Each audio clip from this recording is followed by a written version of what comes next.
Bom dia a todos. É com muita alegria que mais uma vez nós nos reunimos no Grupo Espírita Recanto da Prece, Eurípides Barçanufo, na cidade de Campo Grande, Mato Grosso do Sul, Brasil. Nós queremos dizer que estamos transmitindo pelo YouTube, pelo Facebook, no endereço Recanto da Prece MS. E está sendo transmitido também pelas seguintes web rádios: a Rádio Portal da Luz de Dourados, a Rádio Sementes de Amor de Campo Grande, a Rádio São Francisco de Tobias Barreto, Sergipe, a Rádio Doutrina do Rio de Janeiro, a Rádio Espaço Espírita de Barra Velha, Santa Catarina. Agradecemos a contribuição e colaboração para que o doutor Sebastião chegasse até nós, do doutor Wellington Gonçalves e da doutora Isabela Ramos.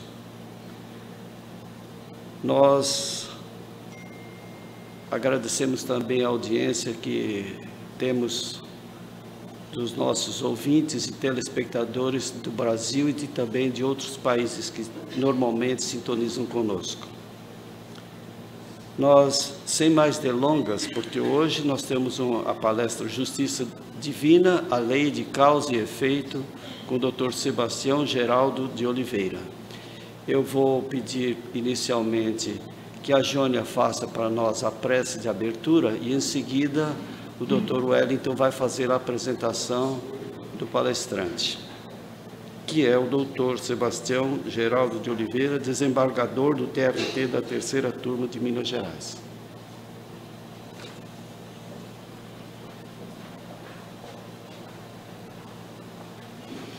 Bom dia a todos. E com essa alegria que nós estamos hoje, vamos fechar os nossos olhos para que expandamos essa alegria para os nossos companheiros e formamos um grande círculo cheio de paz, de harmonia, envolvendo a nossa, dilatando, vamos envolver a nossa cidade, para que tenhamos um dia cheio de luz. E assim, oremos, Pai nosso que estais nos céus, na luz dos sóis infinitos, Pai de todos os aflitos neste mundo de escarcéus. Santificado, Senhor, seja teu nome sublime, que em todo o universo exprime ternura, concórdia e amor. Venha ao nosso coração o teu reino de bondade, de paz e de claridade da estrada de redenção. Cumpra-se o teu mandamento que não falha. Evita-nos todo o mal. Dá-nos o pão do caminho, feito na luz do carinho do pão espiritual. Perdoa-nos, meu Senhor, pelos erros tenebrosos, de passados escabrosos, de iniquidade e de dor. Auxilia-nos também nos sentimentos cristãos, a amar nossos irmãos que vivem longe do bem. Com a proteção de Jesus, livra a nossa alma do erro, sobre o mundo de desterro, distante da vossa luz. Que a nossa ideal igreja seja o altar da caridade, onde seja feita a tua vontade, assim seja.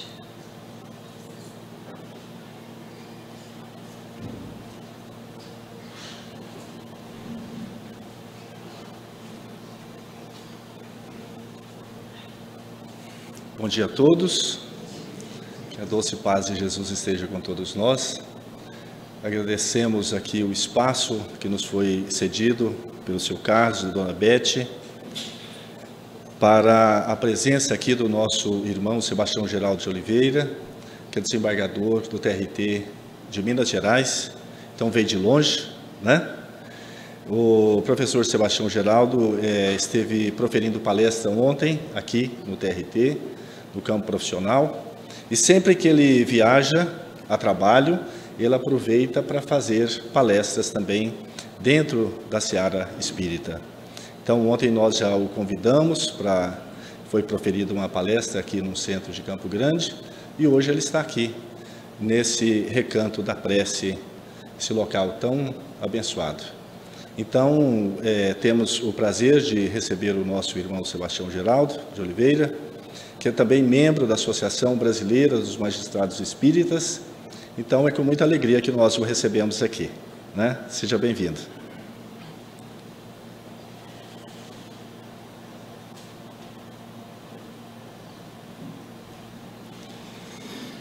Bom dia a todos, que a paz e a luz, nosso mestre e amigo Jesus, possa continuar com todos.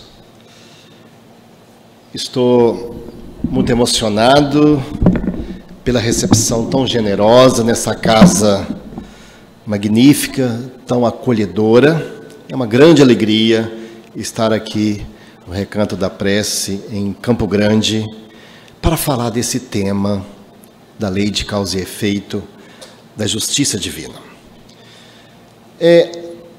Como funciona a justiça divina? Há uma canção popular brasileira que intriga muita gente, que diz assim: e na vida a gente tem que entender que um nasce para sofrer enquanto o outro ri. Mas quem sofre tem que procurar, pelo menos vir achar uma razão para viver. Como é esse sofrimento? Porque uns sofrem e outros têm uma vida serena, tranquila. Porque alguns já nascem com má formação congênita e outros têm uma vida muito mais suave, muito mais tranquila. E aí entra então o mecanismo do estudo da justiça divina. Aliás, para começar, lá no Evangelho segundo o Espiritismo, tem uma passagem que diz assim: a dor é uma bênção que Deus envia a seus eleitos. Não vos aflijais, pois quando sofrerdes, antes, bendizei a Deus onipotente, que pela dor neste mundo vos marcou para a glória do céu. Mas muita gente diz assim: mas como assim? Eu devo bendizer a dor que sofro? Como entender esse mecanismo, dizendo que o sofrimento é bom, que essa dor vai nos levar para a glória do céu? Por que o sofrimento é uma bênção? E aí mostra a necessidade que temos de ter paciência com as dificuldades, é o que vamos tentar compreender, buscando possibilitar a compreensão dos mecanismos da justiça divina, até onde a nossa compreensão no momento pode alcançar. Como diz Emmanuel, entendendo a paciência a maneira de ciência da paz. Não procures a paz à distância, de vez que ela reside em si mesmo. Então vamos tentar, nessa exposição de hoje, compreender essa ciência da paz, para entender os nossos obstáculos, dificuldade e as razões de ser do sofrimento que nos visita com frequência na caminhada terrestre. Por isso é importante esse início. Me lembra aqui da expressão de Claude Bernard, que ele diz: quem não sabe o que procura, não interpreta o que encontra. Logo, nós estamos procurando uma razão, uma explicação do nosso sofrimento, para entender então como lidar com essa lei de causa e efeito. Então vejamos, para entender o funcionamento da justiça divina. Há um autor americano que escreveu um livro dizendo o que aconteceu com o amor de Deus. Ele tinha dificuldade de compreender por que alguns nasciam já sofrendo, com má formação congênita. Ele falou: como Deus permite isso se ele não teve tempo de pecar? Ou então, muitas vezes, percebemos assim: por que uma pessoa tão boa, tão serena, sofre tanto em uma doença tão difícil? Como entender isso? Como entender esse mecanismo? Quando nós compreendemos, fica muito mais fácil entender passo a passo, para até ter resignação diante da dor ou diante do sofrimento, até para conciliar a justiça do mundo com a justiça divina. Então vejamos, esse é um dos temas muito difíceis de compreender, o funcionamento da justiça divina, entender por que cada passo nós passamos por sofrimento. E aí a lei de causa e efeito está em vários pontos da Bíblia, especialmente do Novo Testamento. Está lá em Mateus, né? Quem com ferro fere, com ferro será ferido. Repetido em Apocalipse e em João também. Aquilo que o homem semear, isso também colherá ou ceifará. Paulo, na carta aos Gálatas. Então, essa justiça divina, ou lei de causa e efeito, ação e reação, karma, lei do retorno, todo esse funcionamento para entender esse mecanismo da justiça divina. Vamos começar por uma frase que Jesus proferiu lá em Mateus 5:20.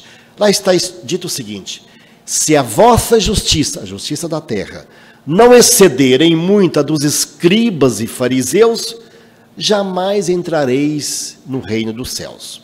Por que isso?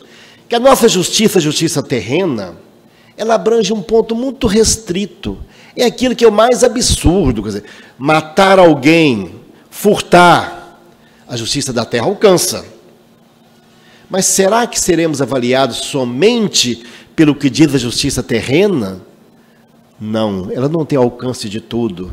Aliás, se nós pegarmos os 7 pecados capitais que o catolicismo indicou, né?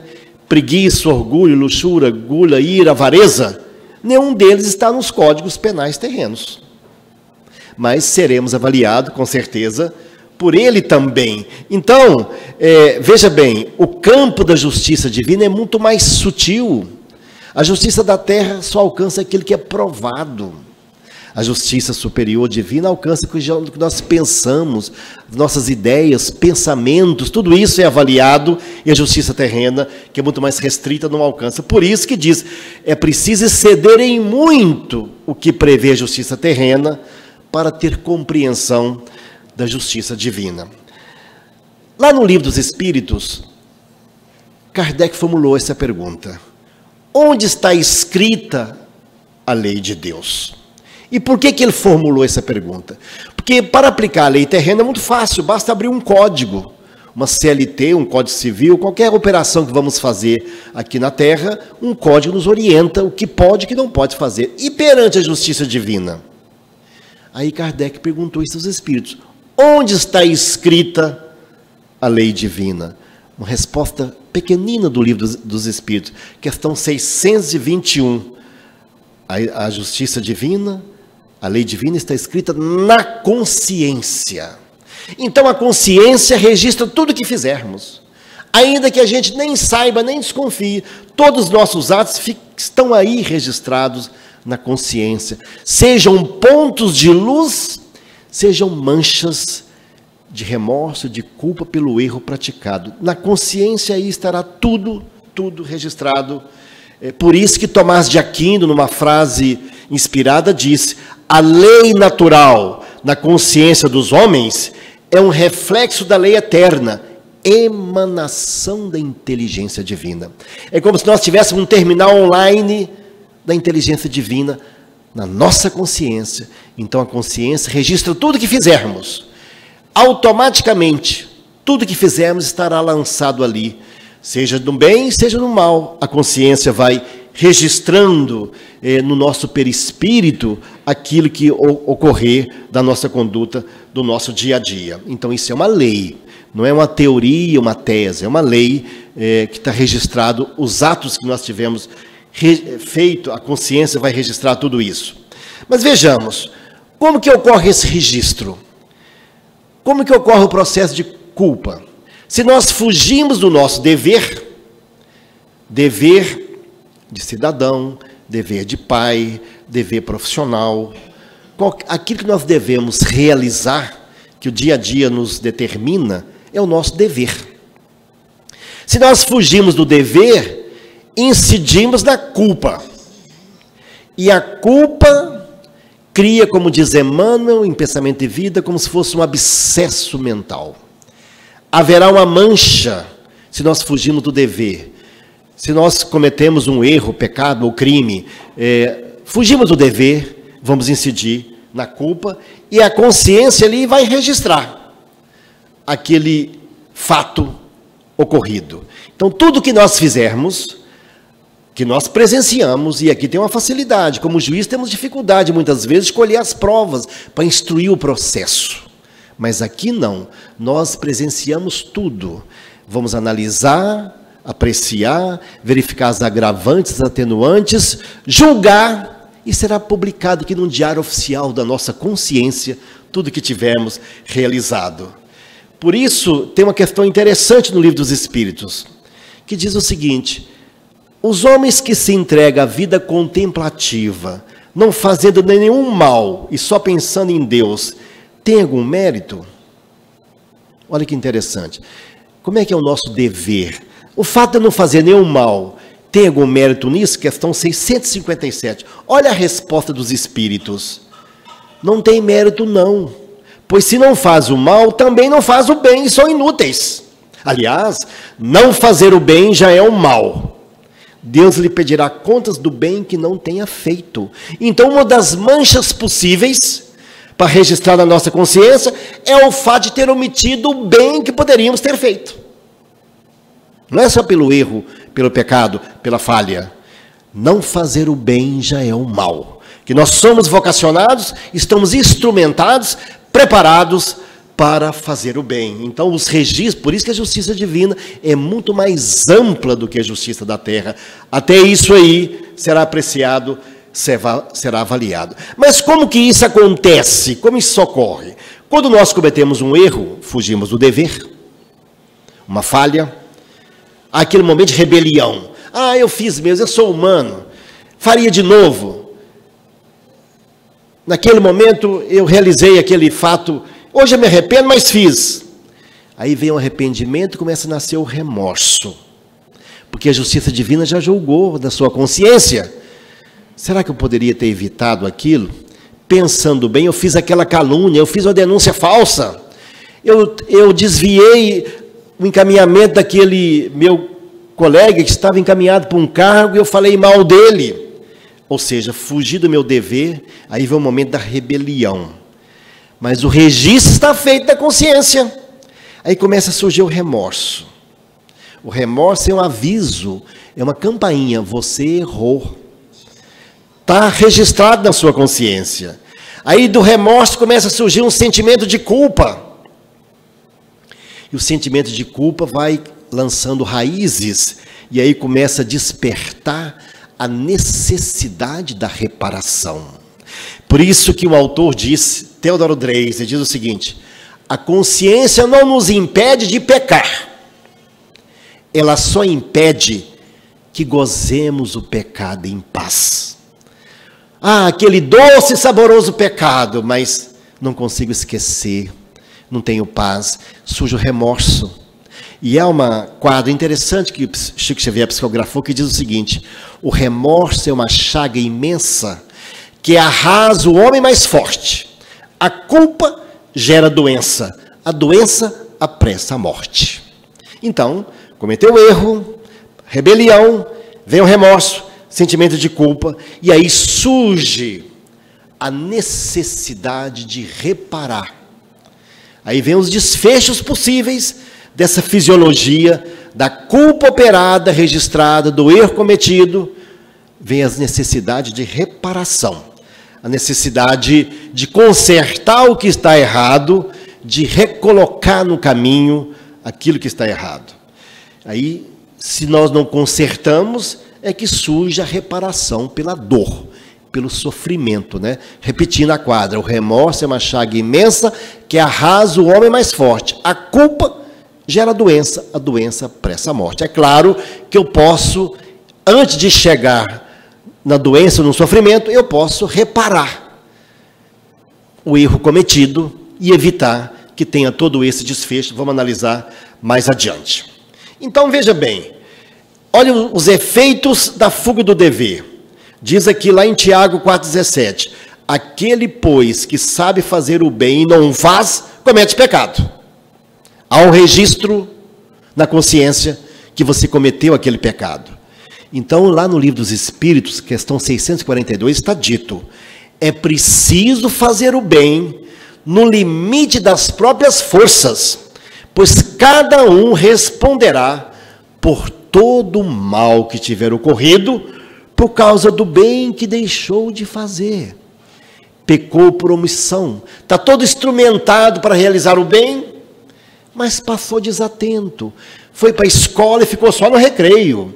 Não realizou sua atividade, não operou o bem que ele poderia, estava preparado para realizar. Por isso que a fuga do dever efetua na consciência o registro e surge aí a culpa. E da culpa vem o sofrimento, vem o remorso e vem aquela necessidade premente que sentimos de buscar uma solução, um desfecho por aquilo que tivemos realizado. Então vejam, está lá em João 8,34, quem comete o pecado é escravo do pecado. Por que é escravo? Que está registrado na consciência, tem uma mancha lá na consciência. Cometeu o pecado, não precisa nenhum promotor te acusar, não precisa alguém denunciar, não precisa de delação premiada, porque você mesmo já sabe, está lá registrado na sua consciência. Ou então, como diz Buda, né, o pecado é uma sombra que passa a acompanhar o corpo. Pecado, o erro, o crime, o que tivemos realizado. E aí, é muito interessante que diz Bezerra de Menezes, no livro Grilhões Partidos, psicografado pelo Divaldo Franco. Olha o que ele disse aqui. A punição maior para o culpado é a presença da culpa esculpida, registrada, né, na consciência. A princípio, quando as forças orgânicas estão em plenitude, ela dorme. A pessoa cometeu o erro, registrou na consciência, essa é a maior punição. Não precisa ninguém denunciar, está lá na consciência aquela mancha. Mas na juventude, no verão das forças físicas, estamos tão bem entretidos com a vida, essa mancha não incomoda tanto. Mas como começa a fragilizar os laços físicos, ela desperta. E aí o remorso é maior. O remorso é maior, porque as forças orgânicas vão declinando, e aí nós ficamos mais próximos do retorno à pátria espiritual, e aquela mancha começa a morder, começa a incomodar pelo erro que tivemos cometido. E aí surge então o sofrimento de sabemos que tem um erro que nós cometemos e que aquilo está nos incomodando, está nos levando ao remorso. E tem um detalhe que é preocupante. Depois que desencarna, a sensibilidade é muito mais aguçada. Então o erro que tivemos cometido, que a consciência registrou, tem aquela mancha lá, tem aquele registro, aquela sombra, ou como diz Emmanuel, aquele abscesso mental. Depois que desencarnamos, se nós amamos, vamos amplificar o amor, muitas vezes. Se nós odiamos, vamos amplificar o ódio também. Sensibilidade é mais aguçada. Então, é por isso que normalmente, nos livros de André Luiz, especialmente, quando se encontra alguém, a primeira coisa que ele fala, estão me acusando, mas isso não é verdade, é falso, quer se defender. Aquele assunto está incomodando. Ou como diz Hilário Silva, no livro Almas em Desfile, queima como cravo incandescente, né? Cravo no interior era como utilizar cravo para ferrar os animais, colocar ferradura, né? Aquecia aquilo, queima como cravo incandescente. Porque nós somos muito mais sensibilidade no plano espiritual. E aí, quando chega do outro lado, a primeira coisa que é verificado, analisado, são os erros cometidos aqui. E não tem como fugir dele, identificar esses erros. Nesse momento, é semelhante ao que acontece, por exemplo, quando tem um desastre aéreo, né? Quando vão investigar as razões do desastre aéreo, os investigadores, qual é a primeira coisa que eles procuram localizar? A caixa preta. Então, quando nós desencarnamos também, a nossa caixa preta será investigada. O que tem de registro aqui nessa caixa preta? E muitas vezes a pessoa se assusta, porque a caixa está realmente muito preta de coisas erradas. Tem um espírito, levou até um susto quando ele chegou do outro lado, quando ele analisou a sua caixa preta, ele ficou tão assustado, e tem uma quadra que o Chico Xavier psicografou que diz assim: depois da morte é que vi os meus conflitos sem fim. Ó Senhor, dai-me outro corpo. Quero esconder-me de mim. Porque o corpo é um refúgio.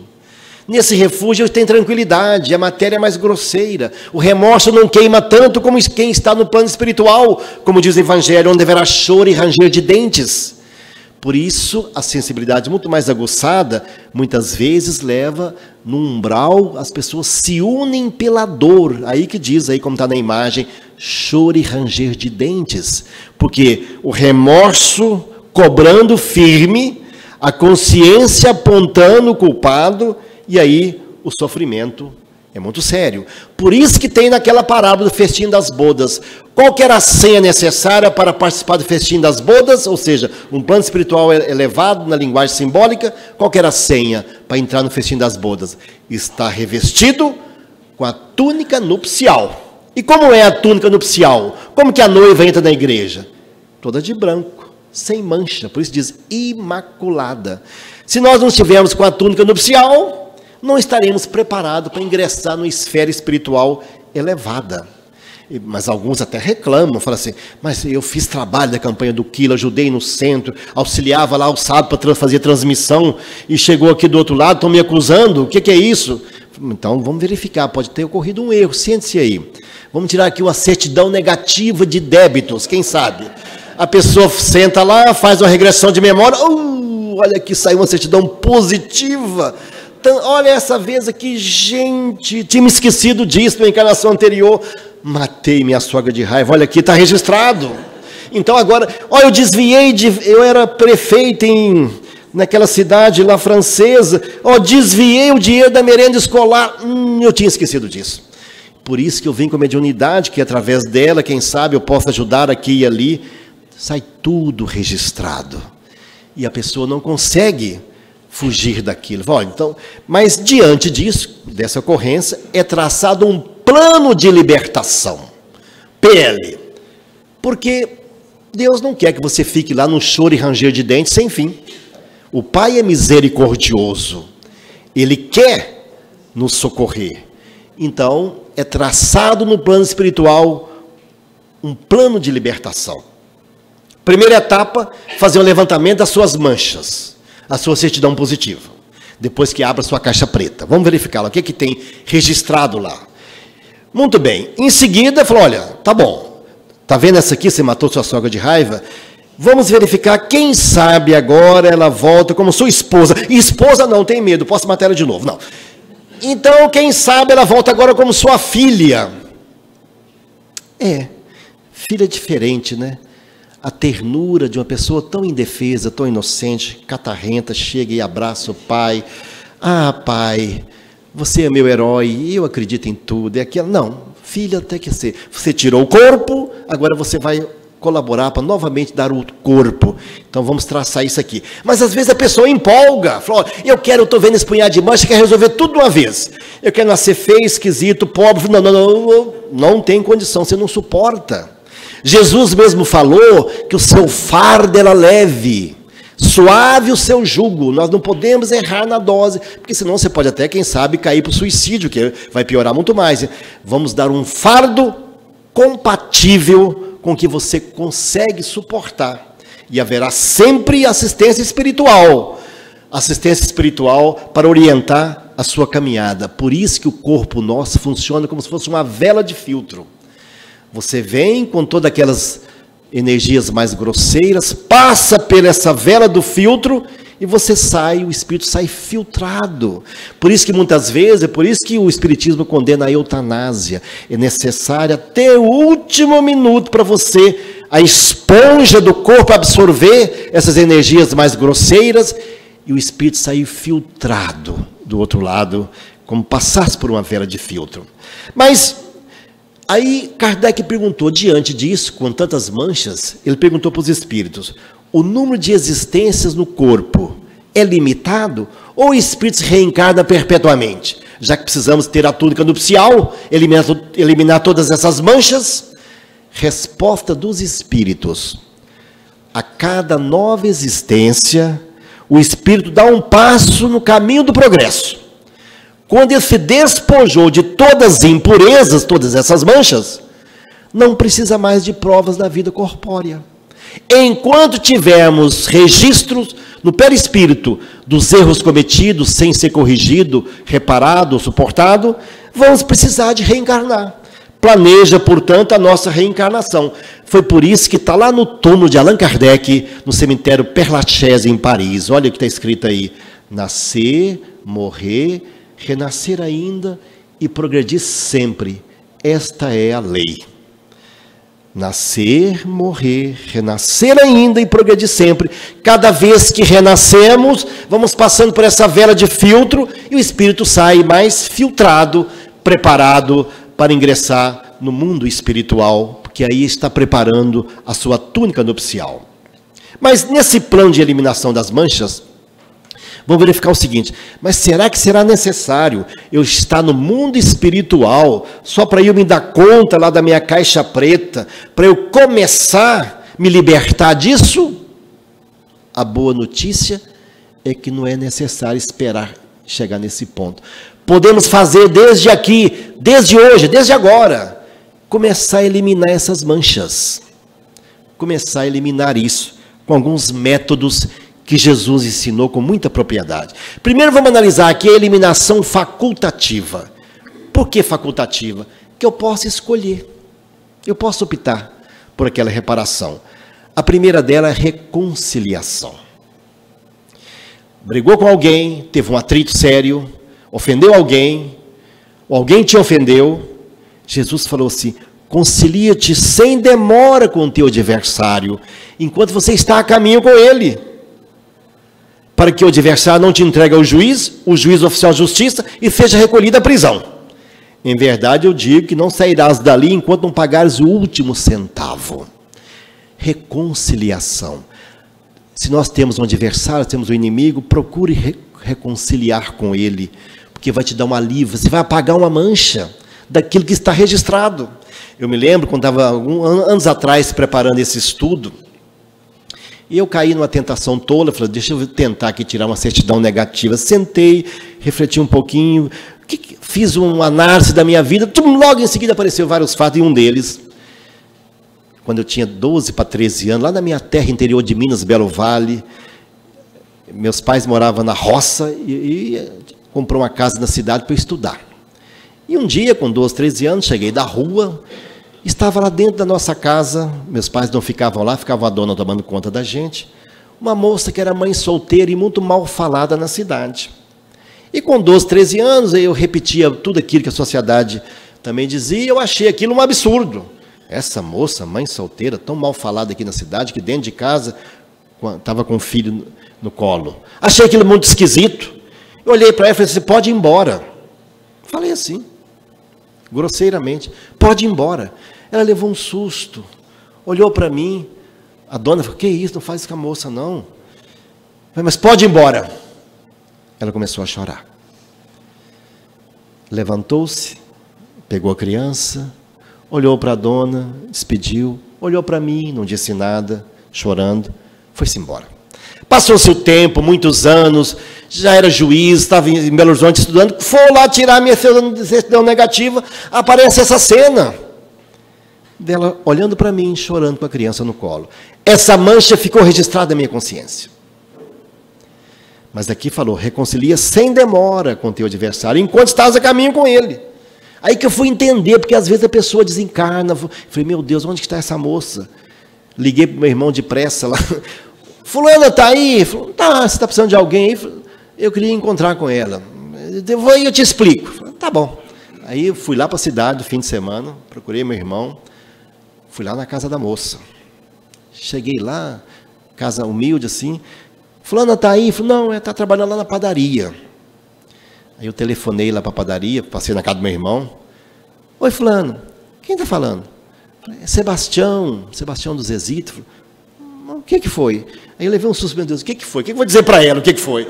Falei, é que eu tive um sonho com você. Falei, sonho comigo? Engraçado, né? Falei, é muito engraçado. Mas aí eu queria saber o seguinte, eu posso te encontrar aí? Eu sonhei que está precisando te dar uma ajuda. Pode.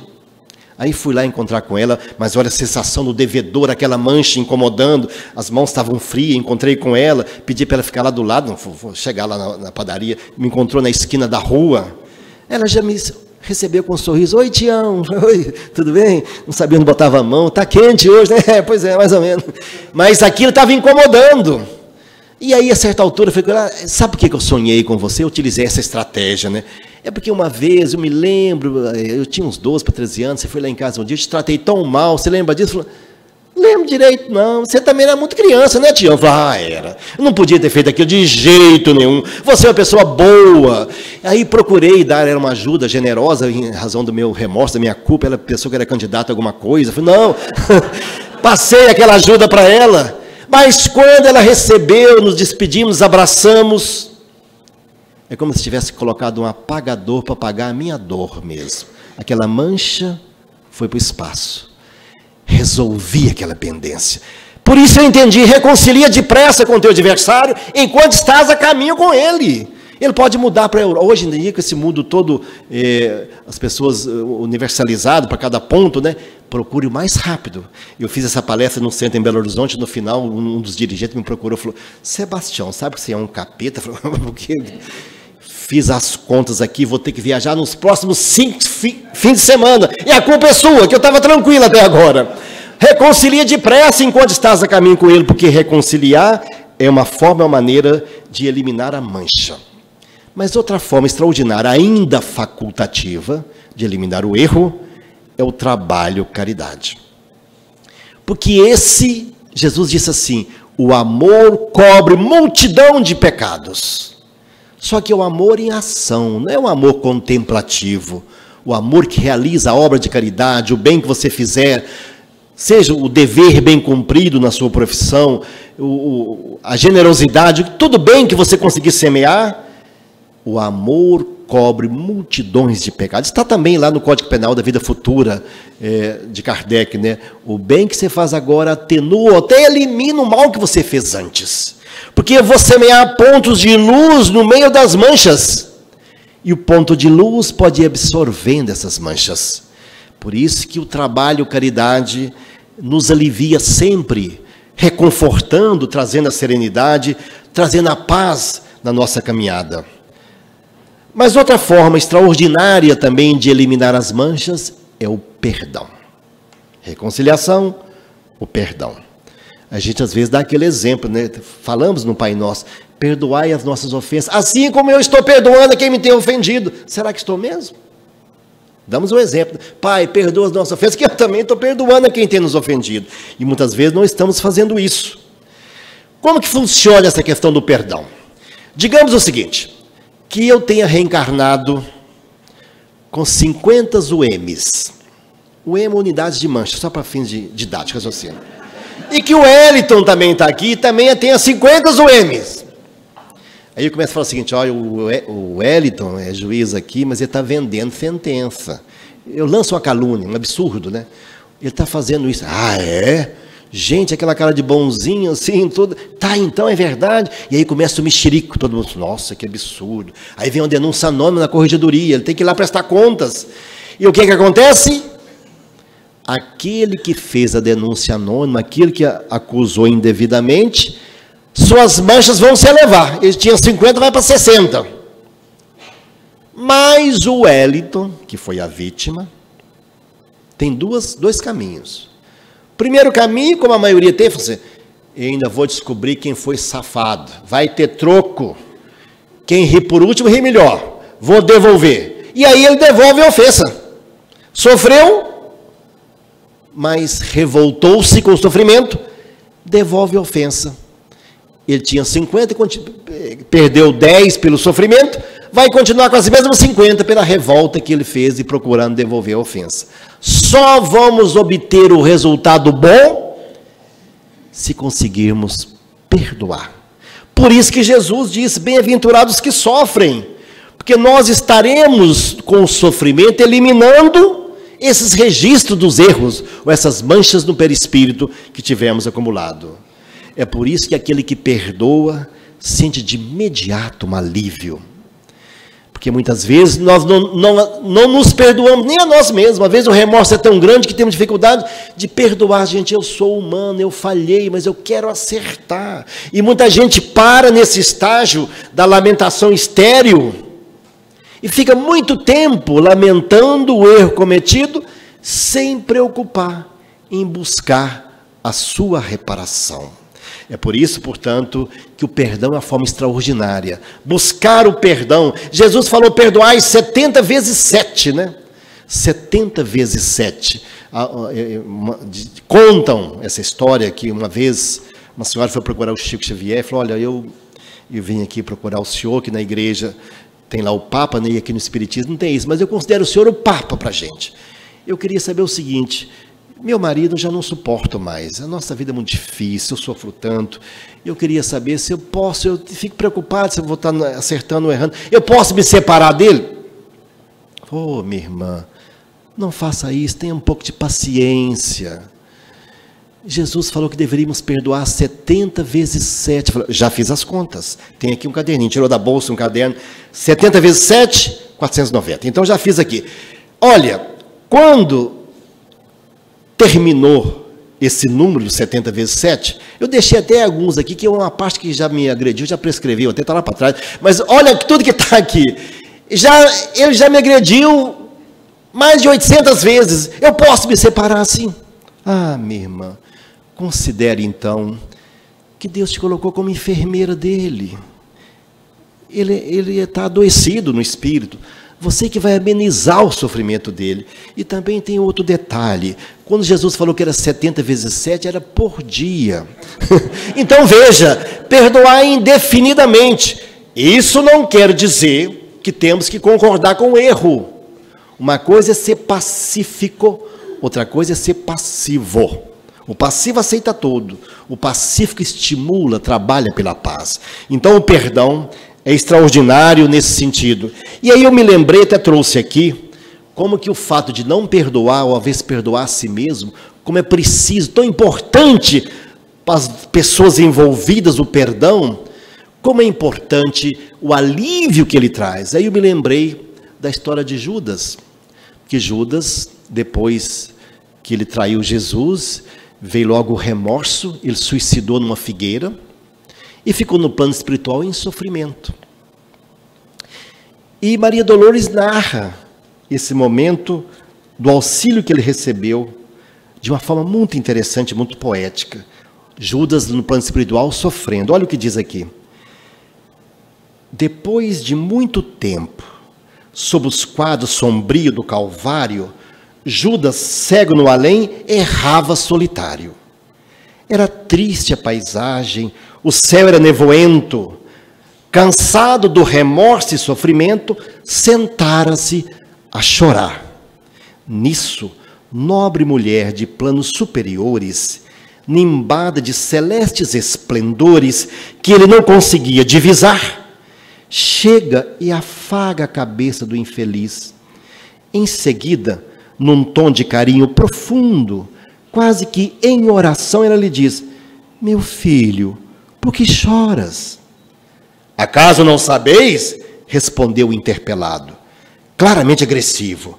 Sou um morto e estou vivo. Matei-me e novamente estou de pé, sem consolo, sem lar, sem amor e sem fé. Nunca ouviste falar em Judas, o traidor? Sou eu, aniquilei a vida do Senhor. A princípio julguei poder fazê-lo rei, mas apenas lhe impus sacrifício, martírio, sangue e cruz, e em flagelo e aflição, eis aqui a minha vida agora se reduz. Afastai-vos de mim, deixai-me padecer nesse inferno sem fim.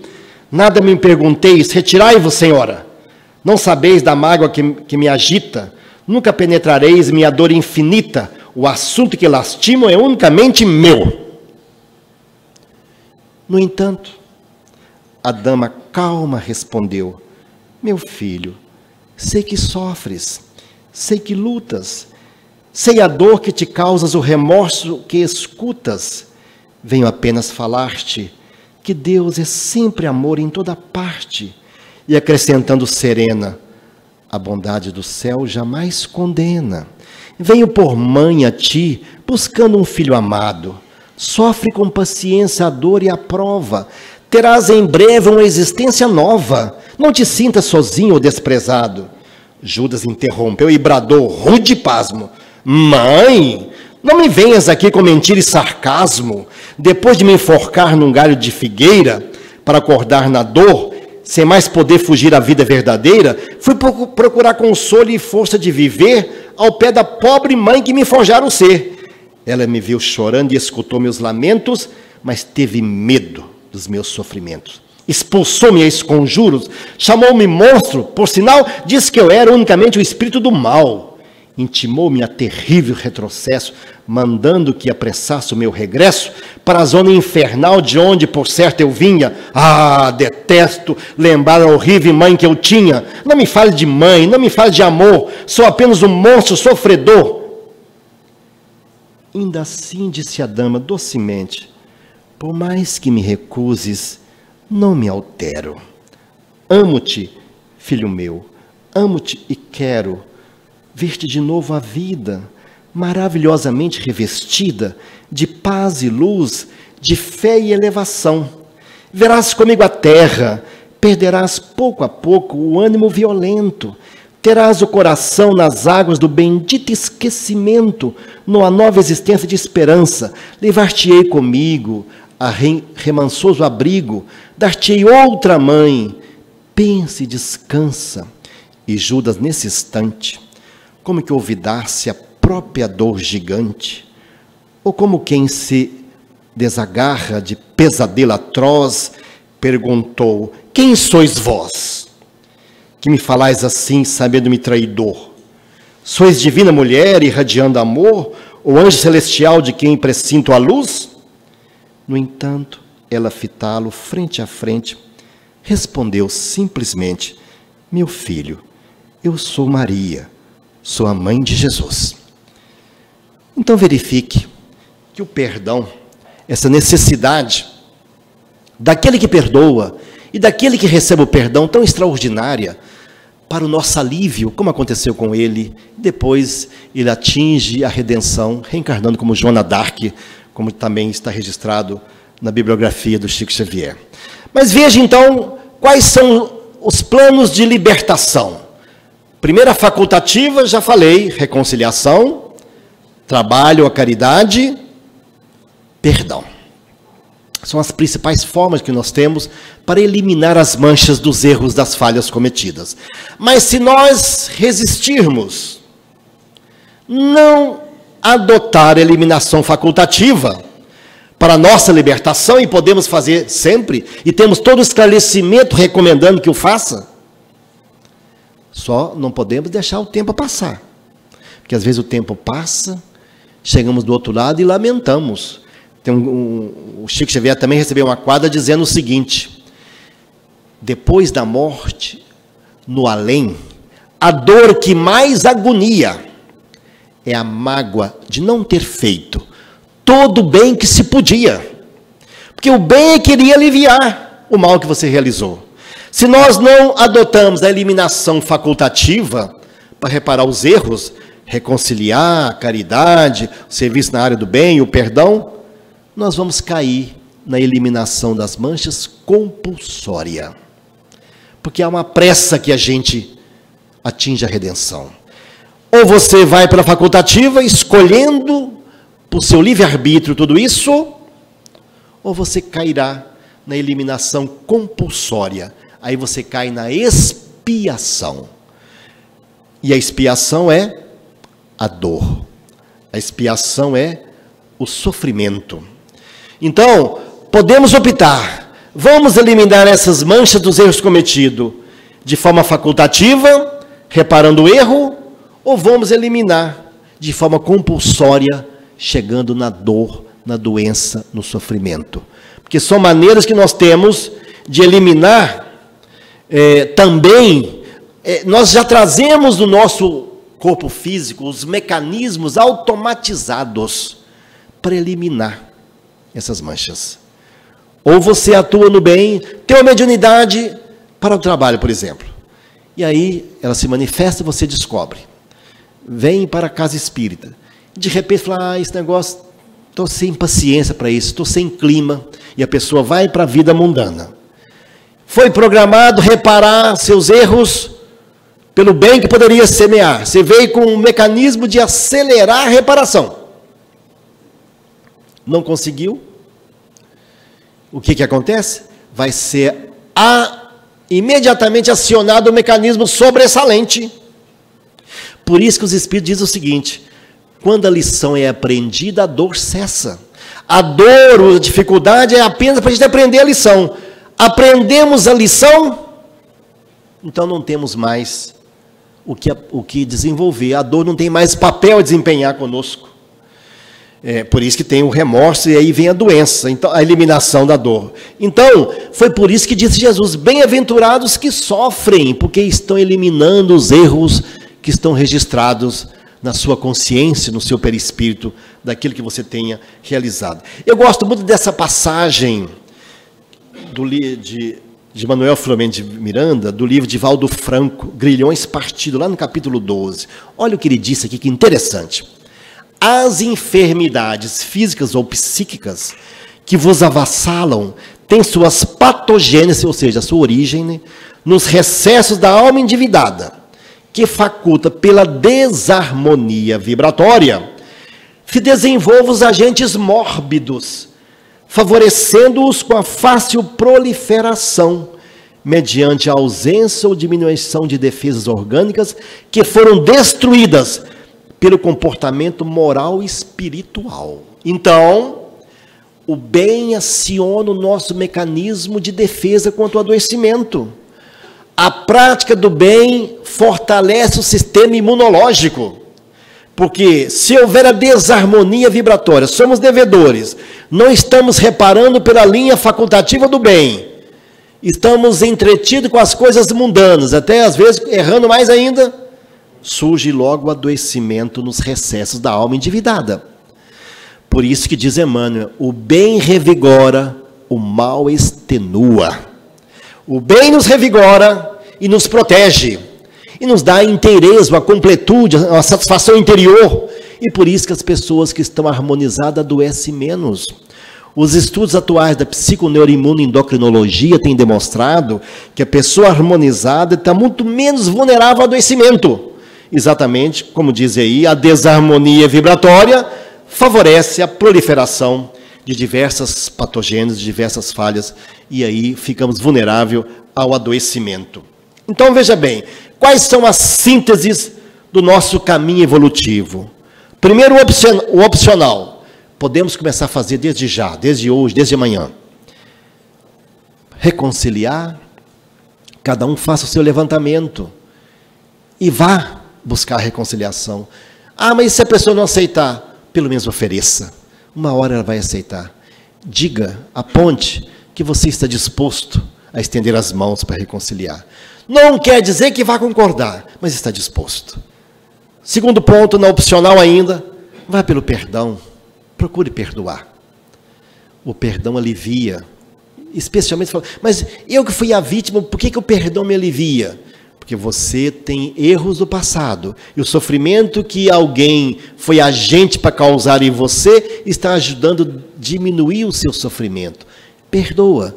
Quem te agrediu está aumentando as suas dívidas. Jesus falou: é inevitável que venha um escândalo, mas ai daquele de quem vem um escândalo.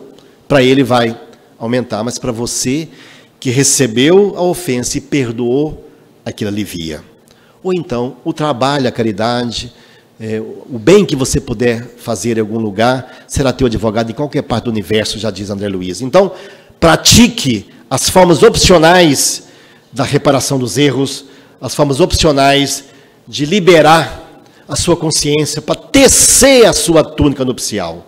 Mas se você não opta por isso, vai cair na expiação. Essa é compulsória, essa não tem escolha.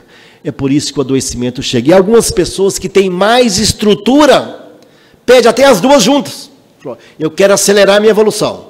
Eu vou reparar, mas eu também aceito o sofrimento da dor para ajudar que eu desenvolva mais rapidamente a minha libertação, para retornar à serenidade espiritual.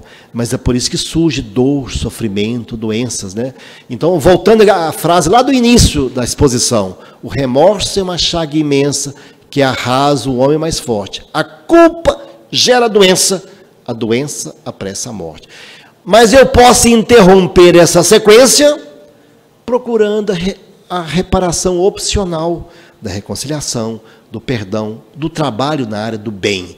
Porque aí eu estou evitando que seja acionado o mecanismo suplementar da dor, do sofrimento, do adoecimento.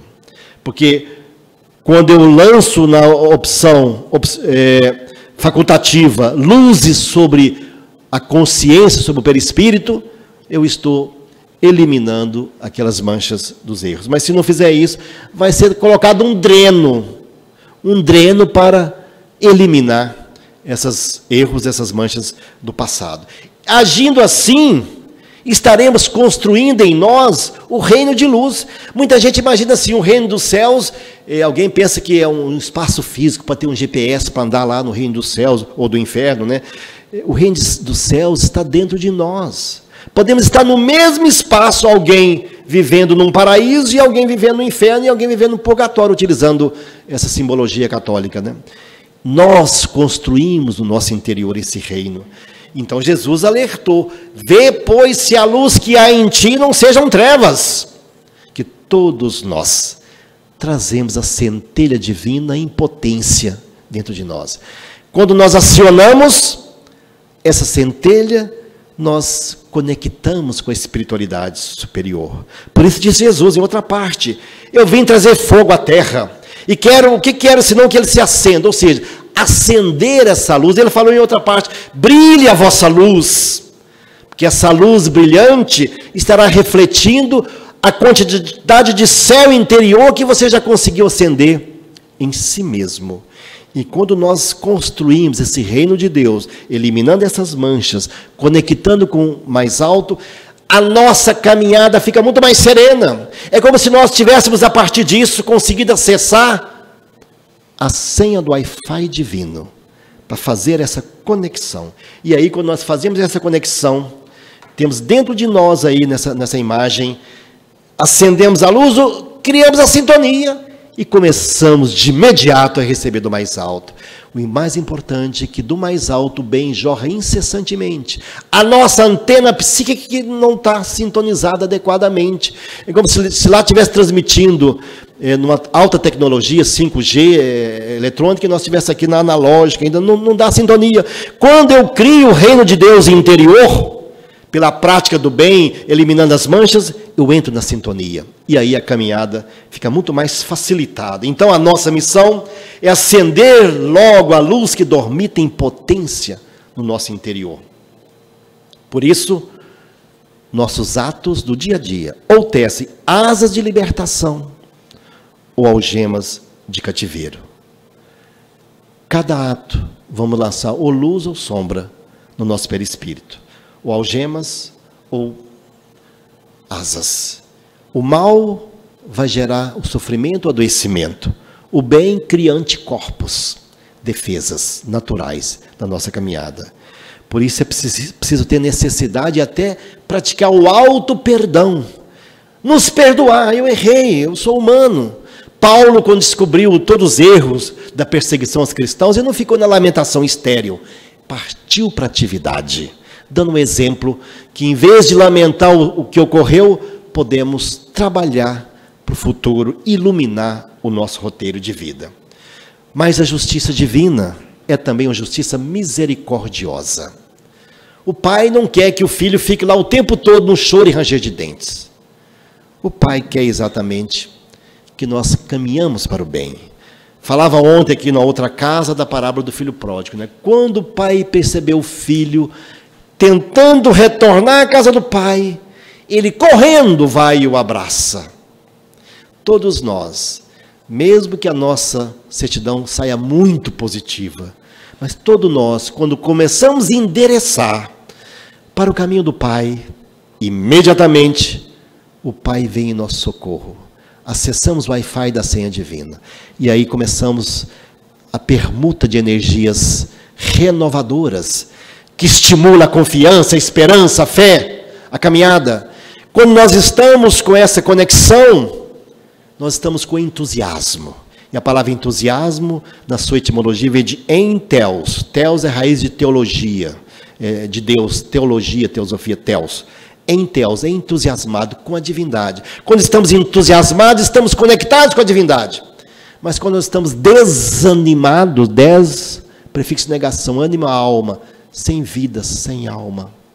Por isso disse Jesus, onde estiver o cadáver, aí se juntarão as águias, os obsessores, a pessoa está desvitalizada. Quando nós nos vitalizamos pelo bem praticado, pelas manchas eliminadas, pela estrada bem percorrida, vamos criando essa sintonia espiritual, essa sintonia de completude. E para encerrar, eu gosto sempre de abordar essa passagem, quando Chico Xavier ainda morava em Pedro Leopoldo, na grande Belo Horizonte, e o Divaldo Franco foi visitá-lo. E nessa visita, pela primeira vez, ele foi pedindo aos amigos espirituais que lhe encaminhasse alguma orientação no início da sua atividade mediúnica. E aí veio uma poetisa portuguesa, Alta de Souza, veio de Portugal para Salvador e faleceu em Salvador, e Alta de Souza deixou a recomendação para o Divaldo, que serve para todos nós. Agora que percebemos que podemos eliminar os erros do passado, facultativamente, praticando bem, essa mensagem é um roteiro de trabalho para todos nós. Dizendo assim, que devemos fazer isso, mas não é no futuro, quando aposentar, quando ganhar na Mega Sena. Não, é desde já, é agora, enquanto é hoje. Então disse Alta de Souza para o Divaldo, agora enquanto é hoje, eis que fulgura o teu santo momento de ajudar. Derrama em torno compassivo olhar e estenda as mãos aos filhos da amargura. Repara aqui e além a desventura. Caminha ao léu, sem pão, sem luz, sem lar. Acende o próprio amor, faze brilhar a tua fé tranquila, doce e pura. Agora, eis o momento decisivo. Abra o seu coração ao Cristo vivo e não deixe que o tempo passe em vão. E agindo e servindo sem cansaço, alcançarás galgando passo a passo a glória eterna da ressurreição. Eu agradeço muito pela oportunidade, que Jesus nos abençoe agora, hoje e sempre.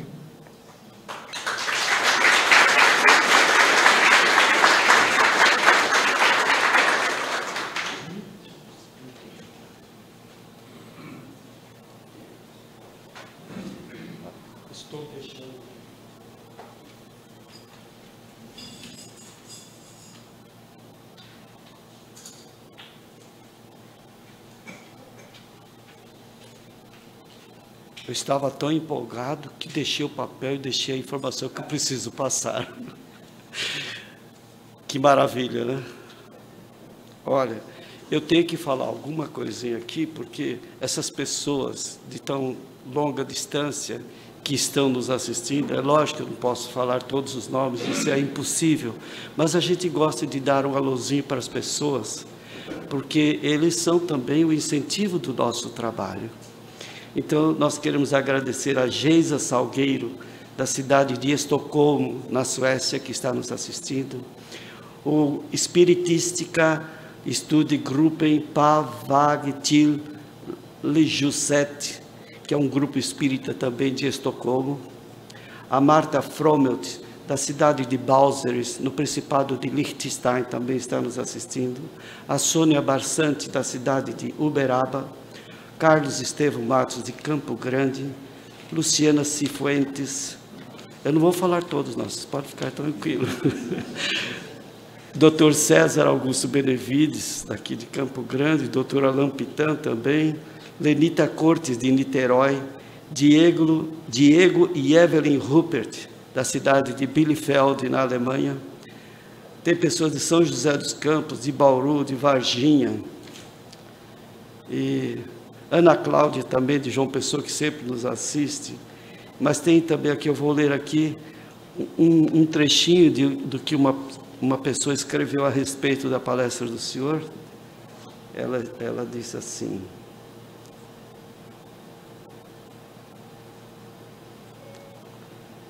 poxa vida. Está aqui, consegui. Vou ler um trechinho de que Valéria Zufo escreveu. Ela disse assim: maravilhosa palestra que estamos ouvindo, alerta relembrado por este palestrante inspiradíssimo pelos amigos espirituais. Ponto. Exclamação. Os tempos são chegados. Exclamação.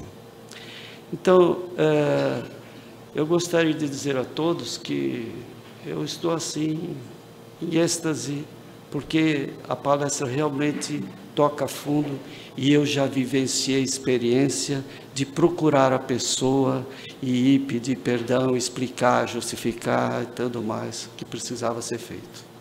Já vivenciei essa experiência. Eu gostaria de convidar o Ismael, que venha agradecer o palestrante em nome do Grupo Espírita Recanto da Prece e fazer a prece de agradecimento e encerramento. Ele me alertou. Vamos ouvir Débora, mensagem psicografada durante a reunião, em seguida, Ismael.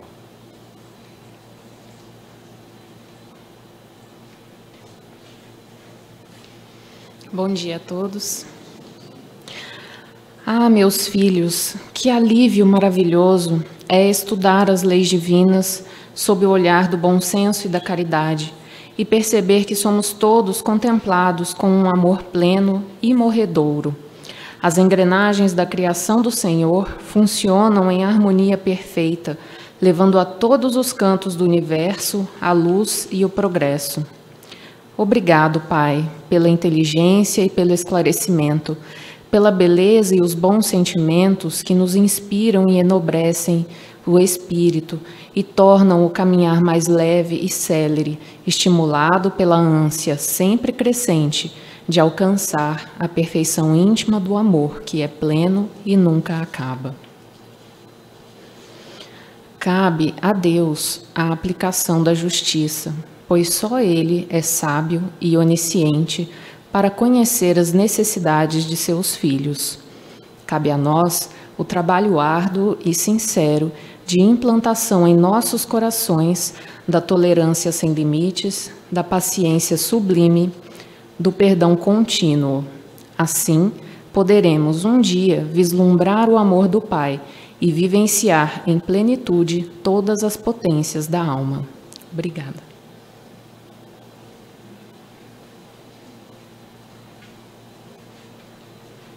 Só vou incluir mais um nome. Seja bem-vindo. Renata Tsubaki, do Japão, também está nos assistindo. São nomes que escreveram. Bom dia. Em nome do Recanto da Prece, Eurípides Barçanufo, nós agradecemos ao Dr. Sebastião Geraldo de Oliveira por essa brilhante palestra, Justiça Divina, Lei de Causa e Efeito, que toca nossos corações, nossas mentes, nos estimula a refletir sobre a nossa conduta, sobre como estamos aproveitando a nossa encarnação, mas ao mesmo tempo nos estimulando a alavancar as nossas ações num plano de libertação daqui para frente, né? Tentando essa conexão com o alto, com a programação que foi traçada para nós nessa encarnação. Talvez a gente tenha até participado na construção desse plano, né? E a partir daqui a gente sair refletindo e transformar isso em ação, em pensamentos edificantes, em palavras boas, em atitudes, em gestos, né, construtivos, que agreguem valor às pessoas que convivem conosco e ao nosso espírito, né, na nossa trajetória de evolução. Eu peço permissão ao palestrante para lembrar aqui uma história do Chico.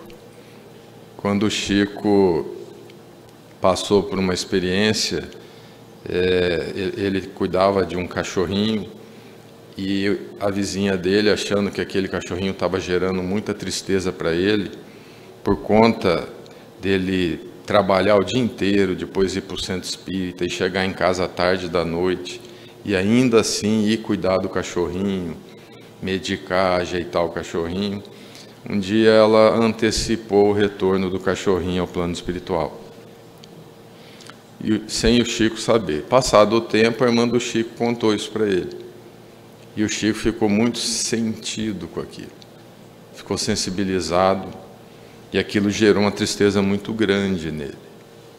E um dia o Emmanuel surge para o Chico e fala: Chico, o que está acontecendo? Não estou conseguindo mais escrever. Você está com uma mancha no peito. E o Chico fala: aconteceu isso, contou a história, né? Aí o Emmanuel ficou pensativo e depois falou para ele: olha, Chico, você vai fazer o seguinte, procura ver o que essa senhora precisa, vai lá e dá de presente para ela. Aí o Chico imediatamente reagiu e falou: mas, oi, mano, ela que me prejudicou, e eu vou dar um presente para ela? E o Emmanuel falou: Chico, a receita não é minha, a receita é de Jesus. E o Chico, que era disciplinado, foi lá, percebeu o que a senhora precisava, viu que ela costurava, ganhava os recursos dela com a costura, comprou uma máquina de costura em 24 prestações e deu de presente para aquela senhora. Quando ele entregou, a alegria dela foi tão grande que ela pulou no pescoço do Chico, deu um abraço nele e aquela mancha se dissolveu. E ele voltou a trabalhar.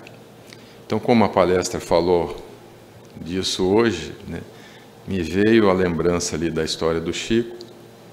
E para encerrar, a frase bem conhecida dele, que diz que se nós não podemos voltar atrás e mudar o passado, podemos hoje construir um futuro melhor. Então, que a gente coloque em prática tudo que aprendemos aqui com essa palestra trazida pelo nosso irmão, Dr. Sebastião Geraldo de Oliveira, e a nossa gratidão por o senhor estar aqui, se disponibilizar, vir aqui trazer esse conhecimento para a gente.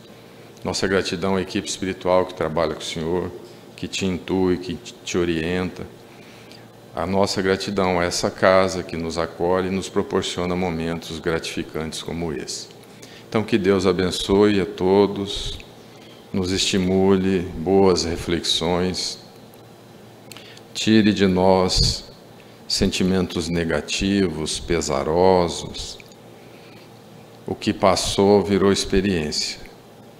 Deve ser usado agora como bagagem para estimular novas ações, mudanças íntimas, reflexões edificantes e estabelecermos um plano otimista de trabalho, vibrante para elevar a nossa sintonia, entrar na sintonia do nosso anjo protetor, do protetor da nossa mediunidade, dos espíritos bondosos, entrar na sintonia de Dr. Eurípides Barçanufo, Dr. Bezerra de Menezes, Chico Xavier e toda uma equipe de trabalhadores que aqui se dedicam em nome de Jesus Cristo, em nome de Maria Santíssima, para estimular em nós a fé, a coragem, a esperança, a determinação e o comprometimento com o bem. Não basta não fazer o mal, temos que fazer o bem. Que tenhamos todos os dias um olhar fraterno, um sorriso amigo, um abraço, um aperto de mão, uma palavra confortadora, atitudes coerentes com tudo que temos aprendido, com tudo que a doutrina espírita nos proporciona, trazendo à luz os ensinamentos de Jesus, de uma forma que possamos colocar o amor em ação, que possamos fazer a caridade, que possamos ser um instrumento do bem, que possamos ser um médium de Jesus. Deus abençoe a todos, muita paz, muita luz. Que assim seja, Senhor. Graças a Deus, graças a Jesus. Muito obrigado.